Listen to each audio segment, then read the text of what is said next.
I'm going to talk to you about the research I've been doing for my PhD. I haven't finished my PhD yet, it's work in progress.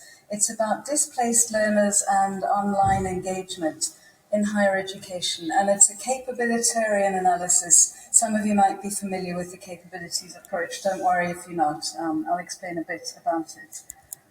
Just a little bit of the big picture background. What we know is that there are almost 90 million displaced people around the world, refugees, asylum seekers, internally displaced people. And only 5% of them are known to be in higher education, in contrast with around 40% of the general population. So the question is, can online higher education help to meet that need? And the answer is yes, but it's a little bit more complicated than just saying, well, let's just give all refugees access to higher education. So we know there's quite a bit of literature on refugees in higher education in general, less so on refugees in online higher education. But we know there's extreme heterogeneity amongst them. We know about the barriers. There are linguistic and cultural barriers.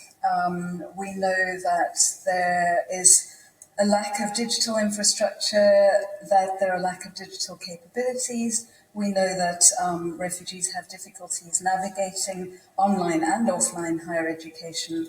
And we know that there are issues around loneliness and social isolation that exacerbate all those problems. There are many more barriers, but those are just to give you a flavor.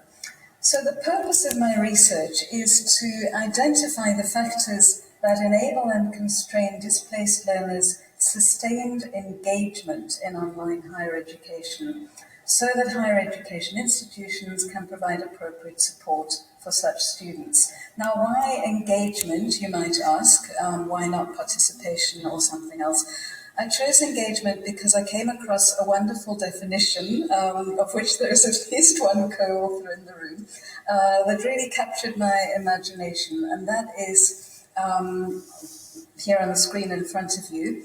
The bits that I'm just going to highlight for you are towards the end, that the more students are engaged and empowered within their learning community, which is a whole interesting concept in itself, but the more likely they are then to channel that energy back into their learning. And it seems kind of intuitive that engagement would fuel further engagement.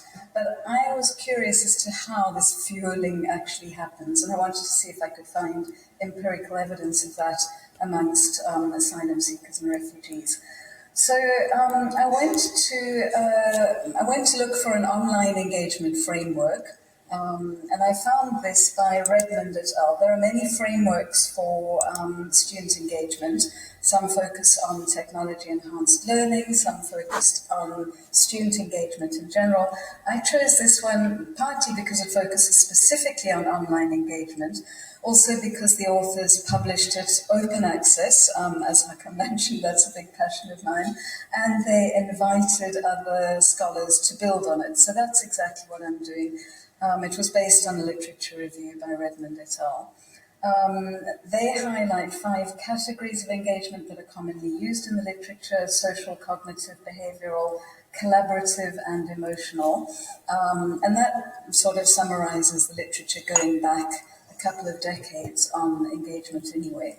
They give a number of illustrative indicators. I've only given 2 each as examples here, so as not to clutter the slides.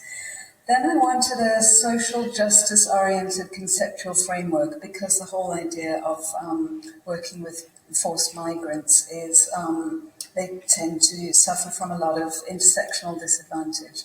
So I went to the capabilities approach, which was originated by Amartya Sen in the 1970s, picked up by Martha Nussbaum, and the basic premise of it is that capabilities are the freedoms that individuals have to do and be what they have reason to value doing and being. And then the functionings are the actual achievement of these beings and doings.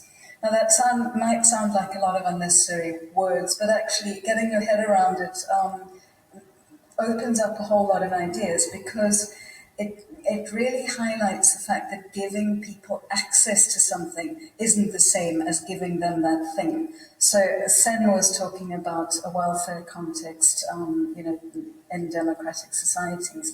In terms of higher education, it says giving people access to higher education is not the same as giving people higher education.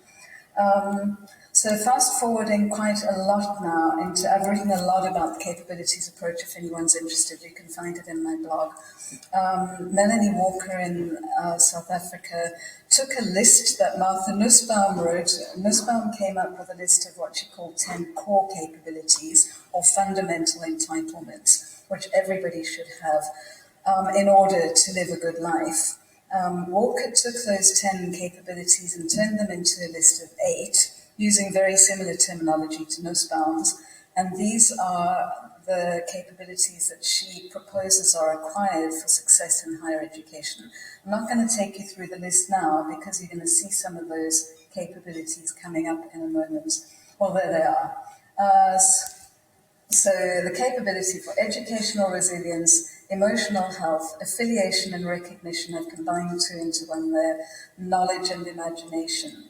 Those are 4 capabilities. Now, if you managed to glance through the previous table I showed you, which was Redmond et al.'s indicators, online engagement elements and indicators, your brain might be doing what my brain was doing when I came across this list and thinking, there's some overlap there. So the overlap that I found, because I understood engagement then. When I started reading the capability literature, I understood engagement as a functioning. As soon as you engage, you are being or doing something, right? So there have to be capabilities underlying that engagement. So I said to myself, what are those underlying capabilities? So at this point, I'm hypothesizing that these 4 capabilities are the underlying capabilities for these 4 engagement types. We'll keep coming back to this table, so don't worry if you haven't got it all quite yet. So my research setting now was an online master's degree offered by the University of Leicester, which did the innovative thing of offering sanctuary scholarships. To my knowledge, they were the first in the UK to do this. Dublin City University was way ahead of the game already, and some other universities in Europe. But they offered online sanctuary scholarships to refugees for a particular program, a master's in history, politics, and international relations. So with that as my setting, I had these questions. What factors facilitate and impede the sanctuary scholars' progression through this online master's degree? How do the sanctuary scholars' descriptions of their online learning map onto Redmond et al.'s framework? And then what capabilities underpin the scholars' enactments of engagement? I've already given you a clue as to where my thinking is there. And then finally, in what ways does engagement really fuel further engagement in this context? So my methodology, very briefly, I obtained ethical approval from both Lancaster and Leicester universities. There's lots and lots to discuss about the ethics of researching with potentially vulnerable communities like forced migrants, and I'm happy to talk about that if you want to. It was a small qualitative case study.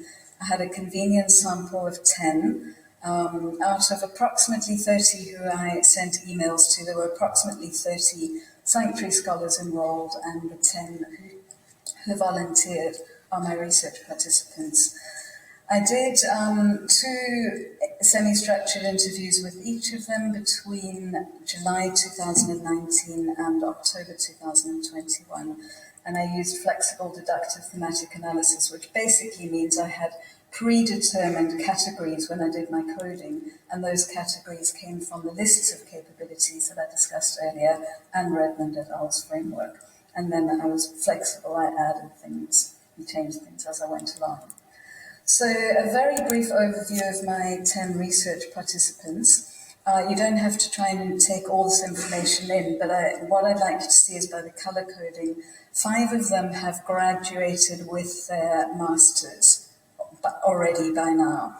So that's already quite a good statistic. 5 out of 10 graduating in distance learning online higher education. That doesn't always happen.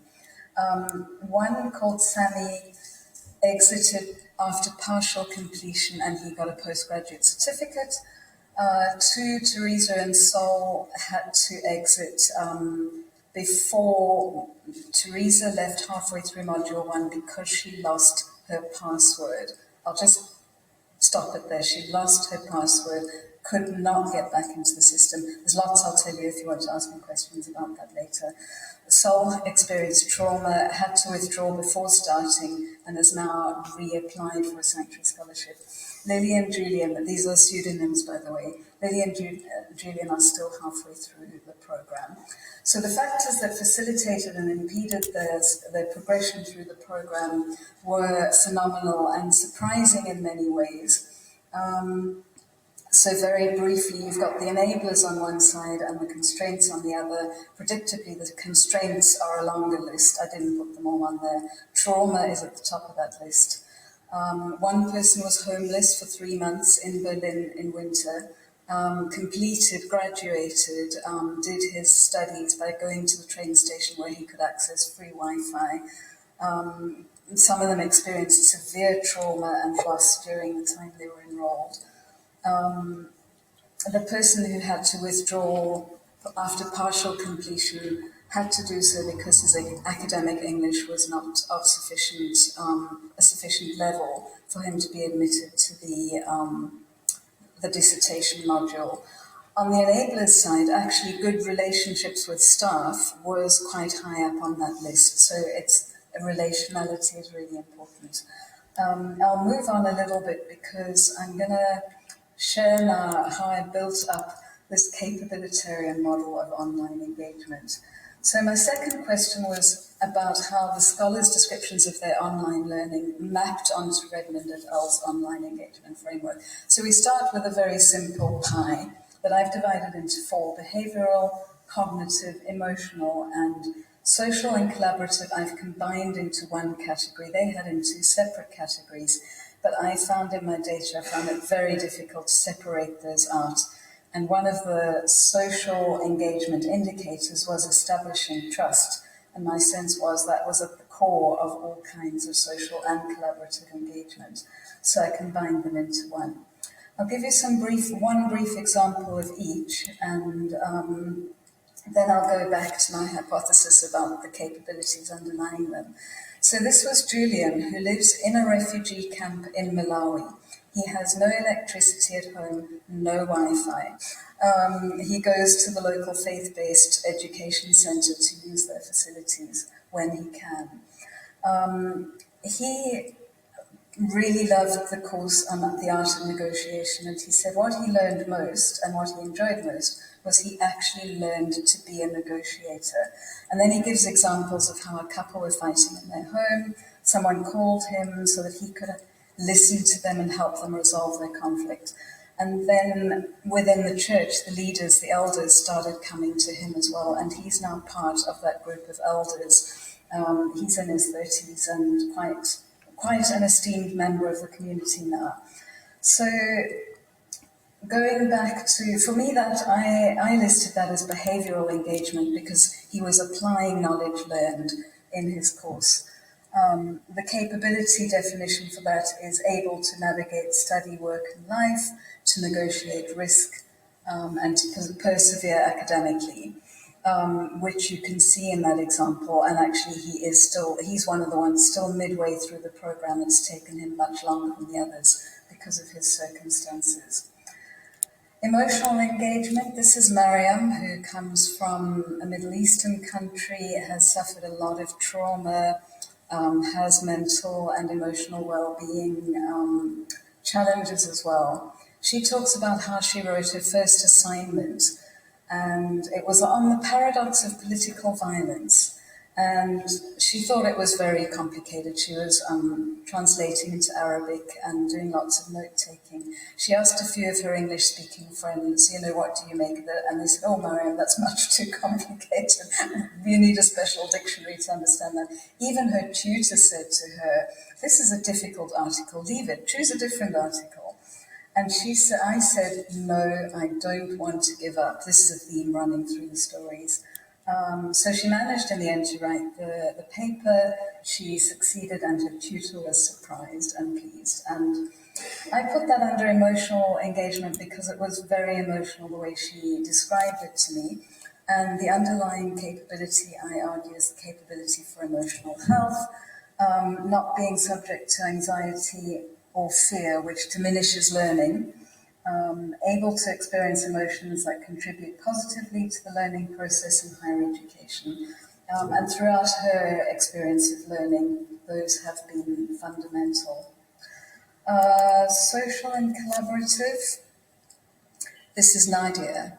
Nadia also comes from a Middle Eastern country that's experienced a lot of conflict, and she's safely settled in the UK, but her family back home have been through a lot of trauma in the last few years, and she's vicariously gone through that herself. She talked about social and collaborative engagement through the discussion forum, and she found it difficult in the beginning that you had to wait a week sometimes before you got an answer to or a response to something you wrote up there. But when you did get an answer, it felt really valuable to her, and she knew that she could always go back to it anytime she wanted to learn. So under social and collaborative, I've called that the capability for affiliation and recognition, and it's the ability to have respect for oneself and for and from others, and to be treated with dignity. This is language coming from Martha Nussbaum, not always the language we hear in higher education discourse, which is why I think there's a real value to bringing in, to being a bit cross-disciplinary about research. I'll skip through Kareem's example of cognitive engagement just in the interest of time, but it was about how he's learned to engage, to think critically, and he got all excited telling me he felt like it had become part of his DNA because you actually have to back up your claims when you make a claim. So that's underpinned by the capability for knowledge and imagination, gaining knowledge of a chosen subject, using critical thinking and imagination, debating complex issues. So I've tried very quickly to argue that these are the underpinning capabilities for those engagement types. I can argue it at greater length and will probably be required to do so in my Viva, but I hope that for today I've given you enough confidence that it makes sense. So the capabilities that I think underpin the scholars' enactments of engagement are now shown in the inner circle in the model. And then I'm arguing that underneath those capabilities lies what Martha Nussbaum would call architectonic capabilities. Some scholars call basic capabilities. The capability for life, health, bodily integrity, control over one's environment, practical reason, and learning disposition.